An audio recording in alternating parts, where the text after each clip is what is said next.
स्वप्न पाहणारा 12 पुत्र होते. परंतु तो त्याचा पुत्र योसेफ याच्यावर सर्वात जास्त प्रीती करत होता. त्याने एक विशेष रंगीबेरंगी झगा योसेफाला दिला होता.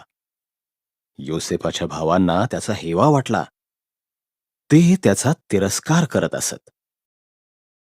तसंच योसेफाला विशेष स्वप्न पडत असत. तो म्हणाला, आपण सर्व आपापल्या गव्हाच्या पेंढ्या बांधत होतो असं मला स्वप्नात दिसलं, आणि तुमच्या पेंढ्यांनी उठून माझ्या पेंढीला नमन केलं. योसेफाचे भाऊ त्याचा अधिकच तिरस्कार करू लागले. आणखीन एक स्वप्न पडलं.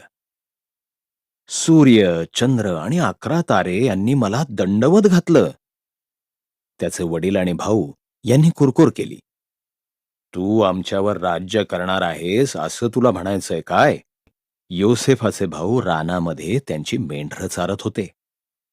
तो त्यांना भेटायला येत आहे हे त्यांनी पाहिलं.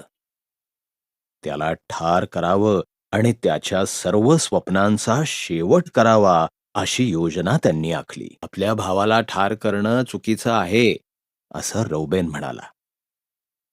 आपण त्याला कोरड्या विहिरीत फेकून देऊ.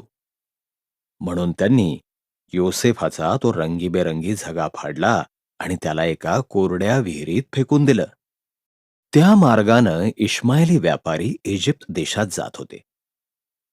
आपण योसेफाला इश्माएली लोकांना गुलाम म्हणून विकून टाकूया असं यहुदानं सुचवलं.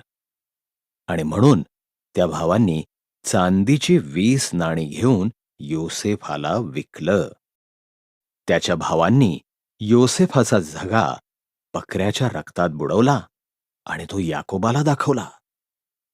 तो रडला, माझा मुलगा तर आता मरण पावला आहे.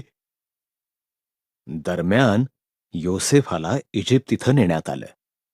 परंतु देव योसेफाच्या सोबत होता. इजिप्तमध्ये इश्माएली लोकांनी योसेफाला पोटिफरला विकलं.